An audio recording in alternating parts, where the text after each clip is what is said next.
आणि क्लिक करा बेल आयकॉनवर. एन्जॉय. नमस्कार मालक, आज आम्ही तुमच्या या जत या गावामध्ये आलेलो आहोत. जतची तुमची वार्षिक जी यात्रा असते यल्लम्मा देवीची, ही खूप प्रसिद्ध आहे. थोडंसं आम्हाला तुमच्या दावणीला आज आम्ही एक जातीवंत सुंदर अशी गाय पाहतोय, तिचं वासरू पण आहे जवळच. तर आम्हाला थोडंसं तुमच्या दावणीबद्दल माहिती द्या, तुमचा स्वतःचा परिचय द्या सर, तुम्ही काय करता आणि आम्हाला जत बद्दल माहिती द्या.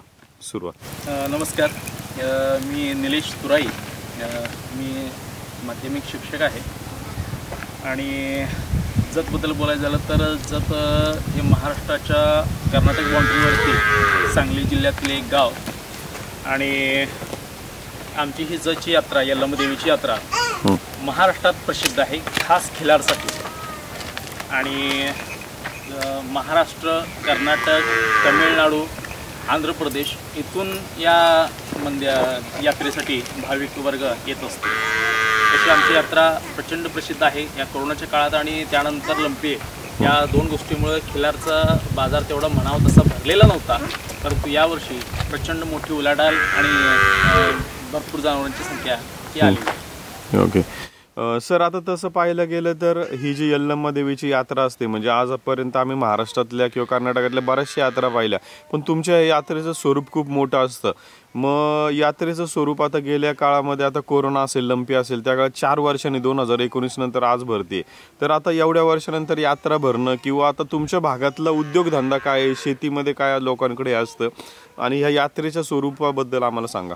तसं तालुका हा आमचा दुष्काळी भागात मोडणारा, परंतु दुष्काळी जरी असला तरी इथं जी काय शेती केली जाते ती अत्यंत चिकाटीनं शेती केली जाते. इथला जो मूळचा जनावरांच्या बाबतीत जर पाहायला गेलं तर मूळची जी खिलार शाळ आहे महाराष्ट्राची, ही जत तालुक्यात अस्सल जातीवंत गाई, त्यानंतर माडगाळी मेंढी ही जी काय आहे तिला, तर अशा पद्धतीचं ही जनावरांची जी काय मूळची ओरिजिनल जात आहे, खानदान आहे, हे आमच्या या जत तालुक्यातूनच उगम पावलेलं आहे. आणि हे जात आणि ही संपूर्ण महाराष्ट्रात पुन्हा पुढं जाऊन प्रसिद्ध झालेली आहे असं मला वाटतं. आम्ही सर आत्ता जतमध्ये या 2 दिवसामध्ये फिरत असताना तर आम्ही तुमच्या जतच्या गावामध्ये पण काही गायी अशा पाहिल्या की ज्यांना कंडे किंवा कासरे किंवा नाक देखील टोचलेलं नव्हतं. या गायी आम्ही भरपूर प्रमाणात पाहिल्या. तर हे काय स्वरूप आहे नक्की?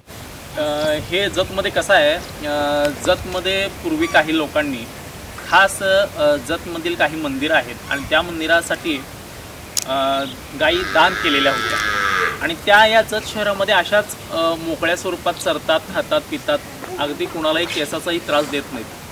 मग त्यांची ती पैदास वाढत गेली आणि आत्ता सध्या बघायला गेलं तर जतमध्ये 100 ते 125-150 पर्यंत या मोकळ्या अशा मोकाट गायी आहेत. ओके सर, आता आम्हाला अजून एक विचारायचं आहे की तुमच्या या परिसरामध्ये आम्ही थोडक्यात आम्हाला माहिती द्या की डफळे सरकार हे खूप प्रसिद्ध आहेत, तर त्यांच्याबद्दल थोडक्यात काय माहिती देऊ शकता? निश्चित. इथं जतमध्ये आमचं जतचे संस्थान श्रीमंत अनिलराजे डफळे सरकार आणि त्यांचे बंधू, त्यांचे चुलते, असं त्यांचा एकंदरीत वंशज आहे. आणि आता सध्या देखील त्यांचे श्रीमंत अनिलसिंहराजे डफळे सरकार यांचं चिरंजीव जे आता जत यल्लम्मा देवी यात्रेचे प्रतिष्ठानचे अध्यक्ष श्रीमंत श्री शार्दूलसिंहराजे डफळे सरकार, हे आता त्यांचे वंशज आणि त्यांचं संपूर्ण कारभार पाहतात आणि ही जतची जी सध्याची यात्रा आहे ती त्यांच्याच अध्यक्षतेखाली पार पडते. ओके सर, आता ही जी तुम्ही गाय घेतली ही कुठून आणली, काय आणली, हिची किती वेळ झाले, सध्या हिला काय कालवड खोंड ती माहिती द्या. ही ठोंबरेवाडीचे, सांगोला तालुक्यातील ठोंबरेवाडीचे उत्तम चव्हाण यांच्याकडे ही गाय मी अशीच यूट्यूबला एक 6-7 महिन्यापूर्वी, म्हणजे घेण्याच्या अगोदर 6-7 महिन्यापूर्वी बघितलेली होती. आणि मी त्यात काय झालं, त्या व्हिडिओमध्ये फक्त नाव आलं होतं त्या व्यक्तीचं, कॉन्टॅक्ट नंबर नव्हता. परत मी ते गाव शोधलं, गाव शोधून ती व्यक्ती शोधून काढली आणि त्यांच्या घरी गेलो आणि त्यांच्या गायी बघितल्या आणि त्यांच्यात अशाच महाराष्ट्रातल्या टॉपच्या गायी आहेत, कदाचित तुम्ही देखील त्या पाहिल्या असतील. आणि तिथं पाहिलं, मी बघितलं आणि मी सांगितलं की अशी मी 6 महिन्यापूर्वी गाय बघितली होती आणि मला ती गाय पाहिजे. त्याने म्हणली मी गाय ती दिलेली आहे. आणि मी ती आजनाळेचे एलपले यांच्याकडे दिलेली आहे आणि त्यांना ती सांभाळायची होईना झाल्या म्हणजे थोडंसं त्यांचं बरंचसं व्याप आहे, थोडंसं दुर्लक्ष झालेलं आहे आणि त्यांनी देत असेल तर तुम्ही ती घ्या असं मला तिथून मेसेज मिळाला आणि त्यानंतर मी तसंच तिथून एलपले यांच्याकडे गेलो आणि बघितली तशी गाईची अवस्था खराब होती, परंतु मी फक्त तिचं रूप बघून जात बघून मी तिला खरेदी केली आणि त्यावेळी तिच्या कासेखाली एक कोंड होता, मी आणली, कोंड विकला आणि पुन्हा मी हिला चांगली तयार केली. लगेचच 2 महिन्यात ती गाप गेली आणि आत्ता सध्या माझ्याकडे ती पुन्हा व्यायलेली आहे आणि आता तिला पुन्हा कासेखाली खोंड आहे. एक 2 महिने 20 दिवसाचा खोंड आहे. ह्या 20 दिवसाला, ह्या 20 तारखेला त्याला 3 महिने होतील.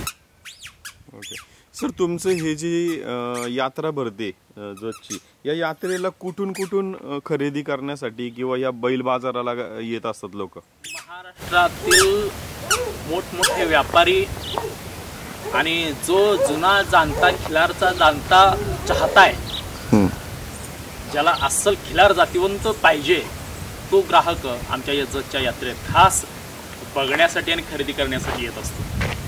अगदी पंचक्रोशीतून म्हणे, महाराष्ट्राच्या कानाकोपऱ्यातून म्हणा, प्रचंड हा चाहता वर्ग या यात्रेत खास खिलारसाठी येत असतो. ओके, खूप खूप धन्यवाद सर. आज तुमच्या माध्यमातून एक सुंदर अशी आम्हाला जतच्या भागातली माहिती मिळाली, येथील सरकारांबद्दल माहिती मिळाली.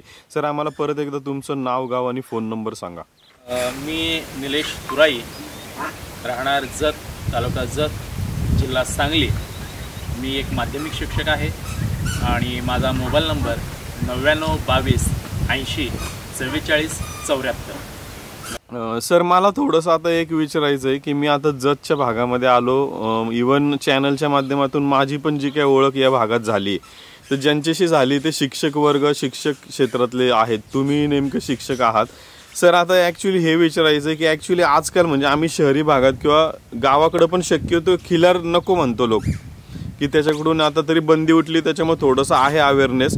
पण तुम्ही आता शिक्षक आहात, शिक्षकी पेशातनं हा नाद जपताय, म्हणजे कसं, म्हणजे ॲक्च्युली तुमच्याकडून मिळणारा मेसेज आज संपूर्ण जग जो ऐकेल तो खरं तर आम्हाला ऐकायला नक्कीच आवडेल सर. तसा हा नाद आमचा खानदानी नाद आहे. वडिलांकडे पण गायी होत्या, पण वडील देखील नोकरीला होते. मग त्यांची सततची बदली वगैरे या कारणानिमित्त आमच्या दावणीचे मध्यंतरी एक 10-12 वर्ष झालं गायी नव्हत्या. मग त्यानंतर पुन्हा एकदा गायी दावणीला असावी असं वाटत होतं आणि मग ते यूट्यूबवर बघता ह्या सगळ्या गोष्टी अशा, आणि त्यातल्या त्यात तुमचं खिलार महाराष्ट्राची शान हे चॅनल जे आहे, यूट्यूब चॅनल, यातून आमच्यासारख्या ज्या नवयुवक लोकांना खरं तर खिलारवरती प्रेम करायला ह्या चॅनलने शिकवलं आम्हाला. आणि जी आवड आहे, ते प्रेम आहे, ते ह्या चॅनलच्या माध्यमातून आणखी आमचं वाढीस लागलं आणि आणखी ते वाढीस लागल्यामुळं आता तरी खिलार घेणारच मी. हा जो हट्ट आहे तो ह्या चॅनलमुळे लागला आम्हाला. असावी असं वाटत होतं, घेऊया बघूया कसं करूया, असावी असं वाटत होतं, परंतु जे आता पाहिजेच, आता उठून जाऊन आणतोच, हा जो हट्ट आहे तो आम्हाला फक्त या चॅनलनं खरं तर दिलाय आम्हाला. आणि खिलार म्हणजे एक, ही महाराष्ट्राची शान आहे, खिलार म्हणजे एक आवड आहे, खिलार म्हणजे एक संस्कृती आहे, खिलार म्हणजे एक नाद आहे आणि हे सगळं तुमच्या प्रेरणेतून झालेलं आहे असं मला वाटतं. आणि खरंच मी या चॅनलचं खरंच खूप मनापासून धन्यवाद देतो. ह्या चॅनलनं खरंच खिलार हे घराघरात पोचवलेलं आहे, मनामनात पोचवलेलं आहे आणि आज जी खिलारची जी उत्पत्ती म्हणा जी होणार आहे ती अतिशय टॉपची होणार आहे आणि खूप प्रसिद्ध होणार आहे आणि जे जातीवंत होणार आहे याचं सगळं श्रेय मी, माझं वैयक्तिक सगळं श्रेय मी या चॅनलला देतो. खिलार महाराष्ट्राची शान आणि त्यांचे यूट्यूबचे चॅनलचे सर्व सूर्य दिघे साहेब आणि त्यांची संपूर्ण टीम यांना मी देतो. धन्यवाद सर.